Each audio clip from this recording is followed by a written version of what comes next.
Pakitawag nga yung skog. Pakitawag nga yung skog. Ang dami kong papalinis dito. Katabi lang ng barangay, hindi nila nakikita to. Kasi po, sidewalk po yan. Sinubmit ko na po sa city, pagigiba ko na po to. Kaya mag-ayos na po kayo lahat. Malala to, sidewalk, ginawang extension na kanilang sariling bahay mga kaibigan, no? So tingnan natin mga kaibigan kung ano nga ba, kung meron nga bang bakbakan dito sa episode na to. At syempre kung bago sa YouTube channel, Facebook, TikTok, pakita mo na subscribe button and follow button. Siguro simulan natin to. 3, 2, 1, let's do this.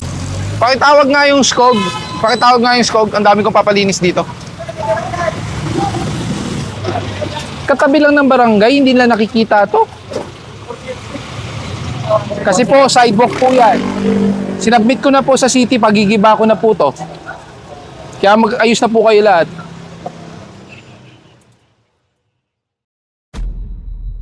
Grabe mga kaibigan, papagiba na daw niya mga kaibigan. So this video is from Dada ko pala mga kaibigan, shoutout po.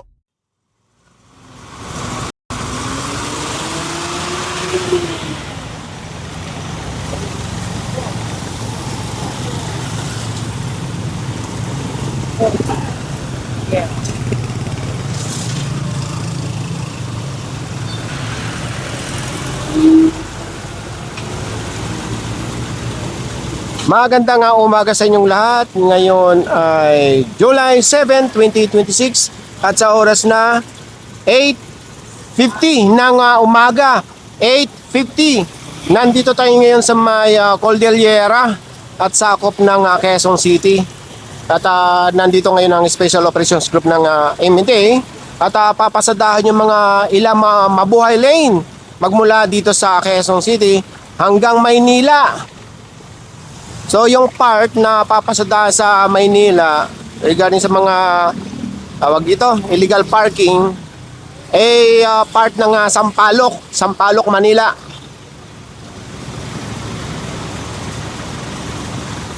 Bakante naman dito sa kanilang grahe, kung kanila nga ba ito. Kasi kung mapapansin natin, bawat pinto ng apartment may mga may mga nakagrahe. Siya lang ang namumukod tanging hindi na ipasok yung sasakyan.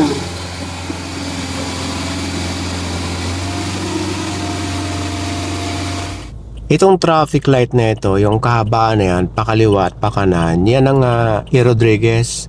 Tapos itong lugar natin na kung saan merong nahatakan na isang sasakyan. Kaya yung mga kaibigan, no, nahatak yung sasakyan na sa harap ng niya, ng parking lot. Dapat kung di po niya gagamitin, papainitin o kung ano man. O, di na lang yan nilabas doon, binalandra doon sa sidewalk. Sayang yung parking niya, tol. Barangay Doña Josefa. Paglampas dyan sa traffic light, ibang barangay na naman, Don Manuel. Di ba? Doña at Don. Mayayaman siguro mga tao dito, no? Mayroon pang Balay Pandesal. Ayan Donya.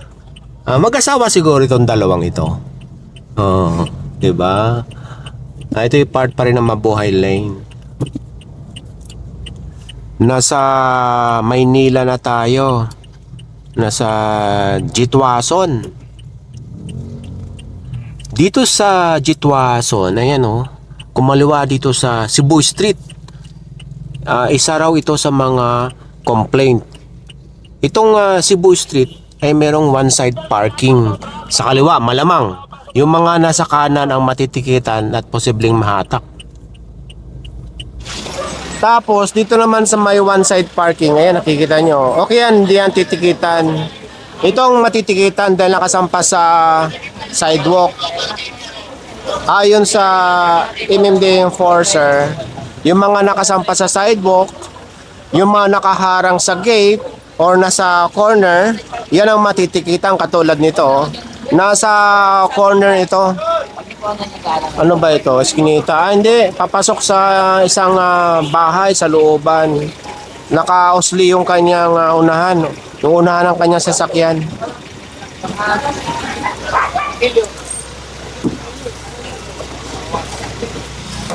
Ayon sa SCOG, babawasan lang ito.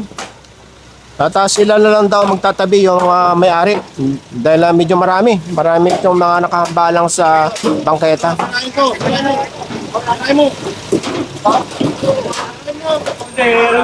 Ito, kasama natin si chairman at nag-assiste. At si Kagawa dito, kasama na natin. Ito naman, itong bahay na ito, yung kanilang structure, umabot dito sa bangketa. Magkatabi ito. Nakapatong lahat sa bangketa ito. Ngayon, pinagsabihan na lang ng MMDA at binigyan ng panahon para sila nang mag-iba nito.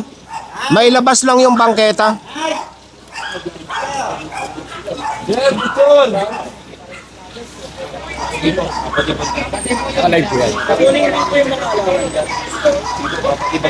Nareklamo ang lugar ninyo. Babay mga kasama yan sa clearing operation, travel, saka sa mga lapangan. Okay. Opo. Salamat po. Salamat. Anong ginagawa mo dyan? Naglalaro ka, ha?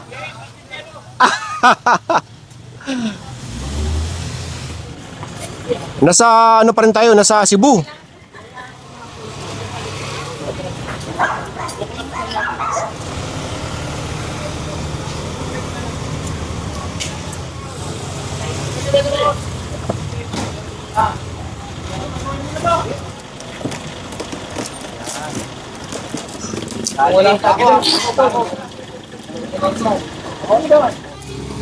Sir Vic, mahahatak ba yan? Walang nag-ano, walang nag-asikaso kung kaninong... Ito na yung kanto ng Cebu, saka ayun, nasa Mindanao na tayo.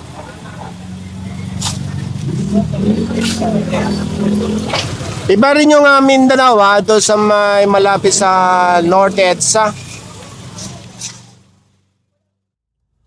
Magmula dito sa Mindanao Avenue, papasukin itong kalyeng Norma Street.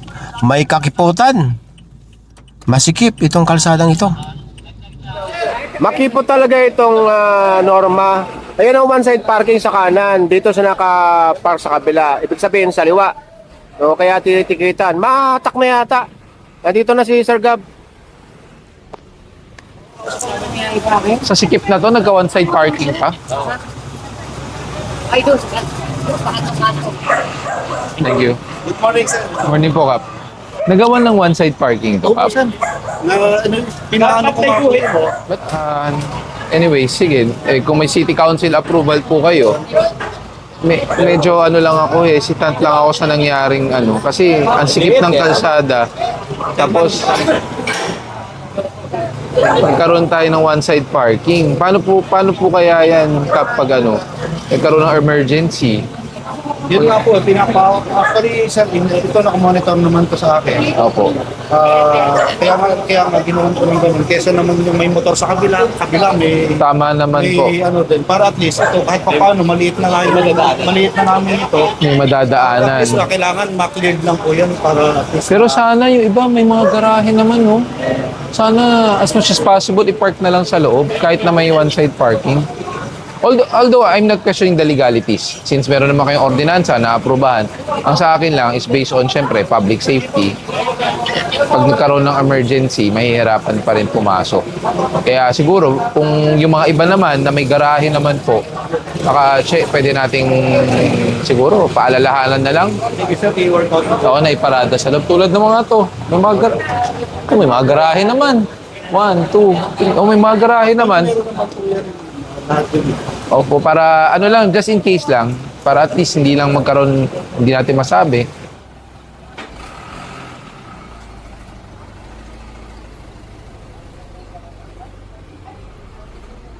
Paatras na ang labas dahil may kasikipan.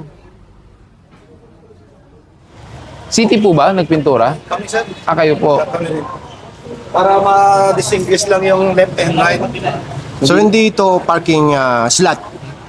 Lane Hindi, lane separator to. Ayun. Lane separator. Okay, sige. Ano yan? Broken line. Broken yellow line. Yung mga corner ko dito, sir, pinalagyan ko ng no parking. Nilagyan Yes, ko ng, tama. Tapos, Meron akong stand doon na no parking. Huwag nyo nalagyan ng stand. Siya, ano na lang, yung sa ano, di ba, sa sahig. Lagyan mo na lang ng X. Meron po. Tas no parking. Nilagyan ko. Yung kanto ng ano sir, meron eh. Opo. Para Motor train. para wala ng signage. Kasi makukulit yung mga iba. Ang problem doon, baka mamaya bigla nga yung sinasabi, may emergency. Opo. Hindi sila makapasok kasi may nagpa-park na sa Hindi, lagyan nyo na lang po ng ano, ng yung X mark na no parking. Tapos yung zebra marking sa gilid, yung yellow and black. Eh kung paladaan nila yan, pag dumating, nahuli, pasensyahan. Ganun na lang. Magmula dito sa may Norma, papasadahan yung Vicente Cruz saka Ladizabal. Pakitawag nga yung SCOG. Pakitawag nga yung SCOG. Ang dami kong papalinis dito.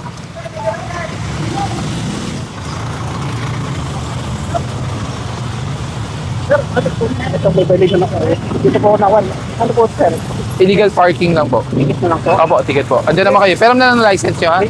Opo, doon na lang, ha? Pasensya sir, wala kasi paradahan. Sige po. Ticket na lang. Baka mayroon sa gilid para sa susunod. Nagawa ko yung ban sir, yung PMR. Ah. Way din po eh. Part po kami sa clinic sir. Oo. Wala kasing parking dito eh. Opo. Mabuhay Alternate route eh, ha? Kaya ho kami po, hindi ako ng dispensa sir. Opo, di walang problema naman yan, boss. Ano lang, yun lang talaga kasi syempre nakaharang tayo. Opo. Ano na lang ha? Ticket na lang po yan. Okay, thank you. Pakitawag yung stock. Linisin lahat to. Thank you po. Walang helmet. Meron po dito, pumasok lang kami sa Jollibee. Tabi mo po. Pakitabi po. Pakuha mo na yung ibang nandun sa harapan, yung mga harang na kariton. Yes, sir. Pero po ng lisensya natin, sir, ha? Opo, sir, sandali. Ikaw ang may helmet, kayong bata. Hindi rin ko po nakuha, sir, kasi agising ko lang kasi nagmamadali ang dalita ko ng sundo sa kanya. Pero po ng lisensya. Maganda yung paliwanag niya mga kaibigan. Very kumbaga sa madalas salita mga kaibigan. Valid reason yun, no? Hindi niya napag-helmet yung kanyang anak man niya yan, kung ano man niya yan, basta, diba? Yung bata din niya napag-helmet. Valid reason yun. Kasi imagine mo to, nagigising mo lang, tapos, nalit ka ng gising, tapos, shit, susundo na nga pala ako, tapos susundo mo. Di ko na kailangan di ko na pag-helmetin yung bata na yun, kasi late na, kailangan na magsundo. Di naman mahalaga safety niyan. Ako na lang mag-helmet, siya wag na. Angas yung mindset niya, boy. Napakalupet, valid reasoning. Kagising lang na late magsundo, di na pinag-helmet. Pasensya na po. Pahinga isang maninikit dito sa akin. Hello po. Pasensya na po, sir. Gabi po kasi trabaho ko, sir, nalito ko ng sundo sa kanya. Kaya Naintindihan ko po yun, sir. Pero kahit nagmamadali tayo, dapat sinusuot natin ang helmet. pasensya na po, sir. Hindi, mali ka, boss. Dapat pag nagmamadali, di sinusuot ng helmet. Kasi, ano yun valid reasoning yan, tol. Valid reasoning yun sa totoong buhay lang, ha. Pagka na-late ka ng gising, anong oras mo? Basta pagka pagod na pagod ka, tapos kailangan mo magmotor, kalimutan mo mag-helmet, okay lang yan, pre. Kasi valid reason yun eh. Kasi, tawag dito, pagod ka na, panggabi ka, tapos kunyari, 300 hours ka nang walang tulog, mga ganun, tol. Tapos magmumotor ka, huwag ka mag-helmet, tol. Valid reason nga. Kasi pagod ka nga eh. Valid reason nga eh. Jollibee. Pero paalis na po kayo, hindi ka naka-helmet. Opo, sir. Eh yung bata, wala ring helmet. Ano po kasi ako yan? Dito po yung O, isuot mo yung helmet mo. Eh yung bata, paano yan? Walang helmet. Alam mo, ang ganda-ganda ng helmet mo, AGV. Hindi mo ginagamit. basic lang to, sir. O kaya nga, professional helmet mo. Dapat professional din tayong mag-handle ng motor. Ganito, boss. Dalawang initial violation mo. Hindi ka naka-helmet, naka-dress code violation kayo dahil naka-chinelas po kayo. So technically, pag nagmo-motor, di ba, dapat close. Hindi kita ang daliri. Pasensya na po, Okay. sir. Dito. Sir, ganito. Hindi kasi ako papayag na isakay mo sa motor yung bata na walang helmet. Tricycle po na lang. Bigyan ko na lang po yung tricycle.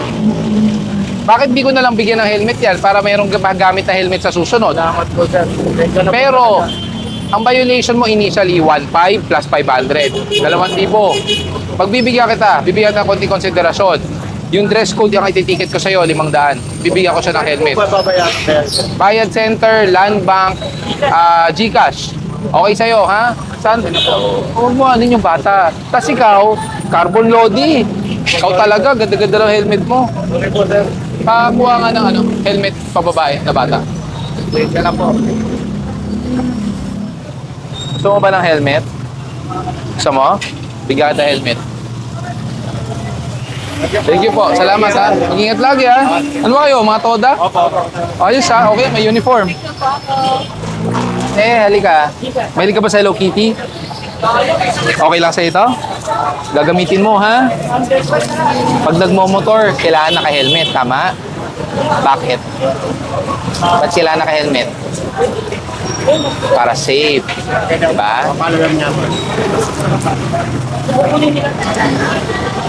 Halika, subukan natin tong helmet kung kasya sa'yo. Ayan. Para laging safe ka, ha? Okay ba?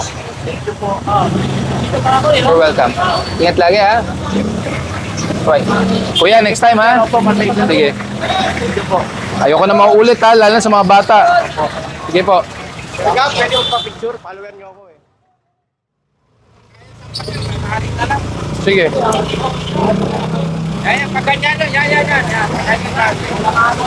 Di ba mas madali naka-flat na lang para yung isa sumakay na lang kaysa nakaganon, di ba? Pag ganon? Wala naman yung pati ko. Thank you. Sige po. Hello. Teka, ang cute. Hindi ko napansin ko ang cute ng anak mo eh. Halika. Uy, ka sa sa vlog ko. Manonorin niya sa sir eh. Thank you, sir. Ilang taon ka na? 7 po. 7, grade 2. Laki ng helmet ah. Ay, medyo malaki siya eh. Cute nga eh.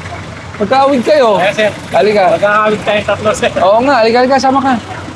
Oo nga, no? Ano pangalan mo? Hendrik po. Kendrick. Ano yan? Cellphone ng tatay mo? Cellphone mo? Nasaan cellphone mo? Update siya sir eh. Nasaan na? Sa bahay, pag-uwi pa lang po sir. Pag-uwi pa lang. Naglalaro. Grade ano na? Grade 2. Yung cellphone mo, kuya, naka-tape na lang ah. Hindi, ano po, bago lang LCD. Bago. Bagong palit eh. Bagong palit. Teka, may bibigay ako sa'yo. Naaliw ako eh. May bibigay ako. Diyan ka lang. May watch ka na ba? Oh, para sa'yo. Thank you po mga. Okay lang, wag ka na. Sobrang thank you po. Ayan, para sa'yo ha. Android watch. Thank you po. Dahil naka-tablet ka na, pwede ka na mag-watch. Okay? Sige na, enjoy ha. Pasok ng laging pumasok. Mag-aaral na mabuti, okay? Kuya, ingat po. Thank you po sir. Thank you so much. Bye-bye. Bye po. Maraming salamat. So, ano tawag sa'yo? Gab din. Ken po. Kasi yung kuya niya Gabriel. Gab din. Yun po yung Gab grade 9 na po. Gate 9. Alright. Thank you po sir. Sige. Bye-bye. Yeah, pero sakay na muna kayo kasi medyo Malayo? malayo-layo. So, ngayon, saan pa na tayo? Sige po. Kumaliwa dito sa Lardizabal. Pakuha mo na ngayon, paulit-ulit na lang. Mendoza, umpisahan nyo na.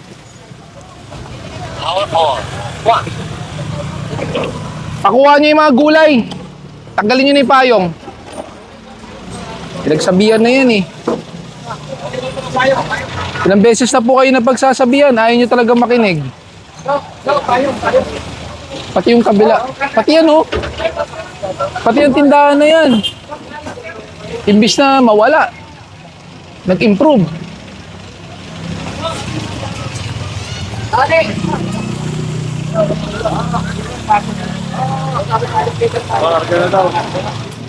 Di ba barangay hall to?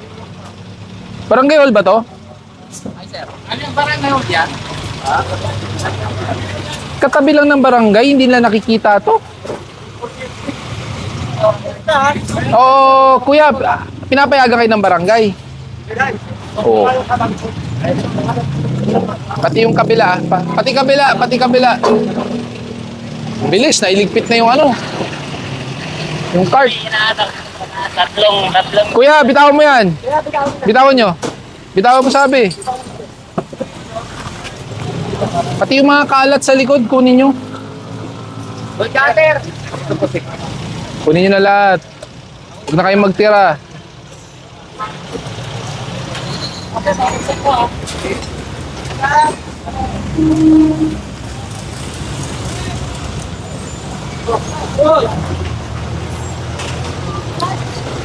Nasa gilid, pare.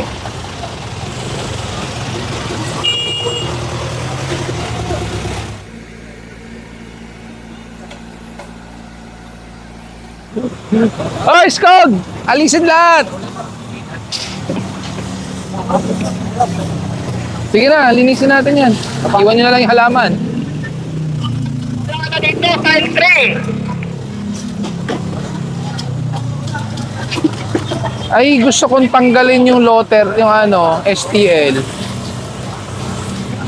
Pag tinanggal niyo yung STL, yung mga halaman, iusog nyo ah. Mendoza! Tanggalin, hindi ipasok. Tanggalin. Pisain nyo bago nyo isampa. Buksan nga natin to. Tinampakan nila yung sidewalk eh. Nawala na yung sidewalk.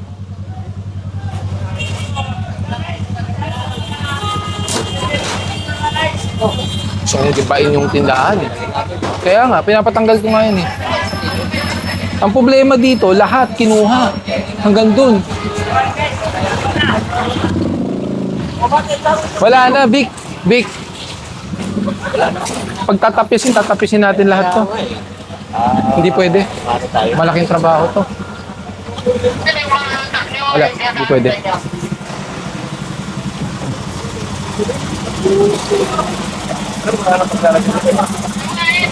Suksok mo lang na isuksok. Nawalan ng sidewalk. Nawalan na ng sidewalk dito talaga. Diyan upo. Opo.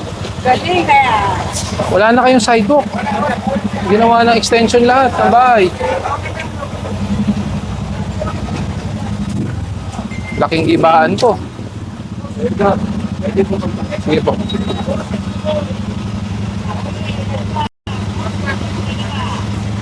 Thank you. Thank you po. Alfred! Idol! Hello po. Ito. Ilahin mo. Kaya talaga eh. May mga bata eh. Boy! Lalabas muna.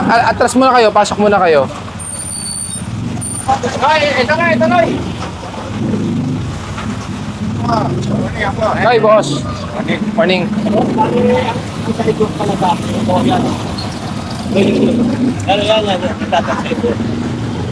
Tinapyas. Tulay siguro yung dati. Tulay ito. Oo, tulay dati yan. So ngayon, ang nangyari, kinuha nila, inoccupy na nila. Eh technically, dapat iniwan pa rin yan eh. Hindi nga alam, malaking gibaan yan. Ito lang naman. Pero kailangan, ano to, may LGU. Ang ginawa ngayon ng clearing operation, kita nyo naman kanina yung pinakita ko sa video. Akupado na nila yung bangketa. Binawasan lang itong tarapal or toldat, pinagsabihan itong mga nakaakupa dito sa sidewalk na sila na mismo mag-demolish. Kasi po, sidewalk po yan. Sinubmit ko na po sa city, pagigiba ko na po to. Kaya mag-ayos na po kayo lahat. Ang dami na palang nahatak dito, hindi lang natin na monitor.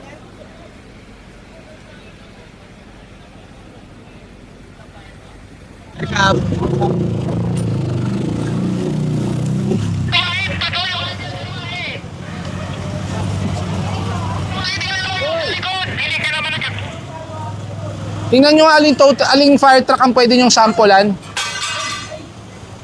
Kung maalala nyo yung clearing operation dito nung nakaraang taon yata, yung mga September 2025, Mayroon ng mga fire truck dito noon na tikitan. Mayroon palang hatakin doon.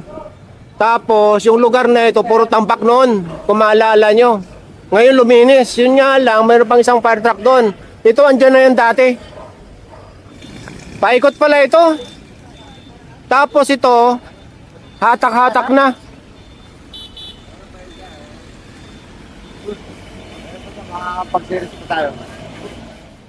Yung isang fire truck doon sa unahan, ipahatak daw ni Sir Gab dahil bukas naman. Saka itong mga ito. Ngayon kung hindi man to kayang hatakin ng mga tow truck, pinicturan. At pinicturan ni Sir Gab at isa-submit sa pamahalang lokal ng Maynila kung anong dapat gawin dito. So ito na nga, ang oras ngayon ay 12:05 ng tanghali. At ito na nga, hindi na mahahatak itong mga ito. Pero pinagtitikitan. At katulad nga ng sinabi ko kanina, sinabit na yung mga picture nito. Oh, may natutulog pa oh. Sinabit na ni Sir Gab yung mga picture sa lokal na pamahalaan ng Maynila.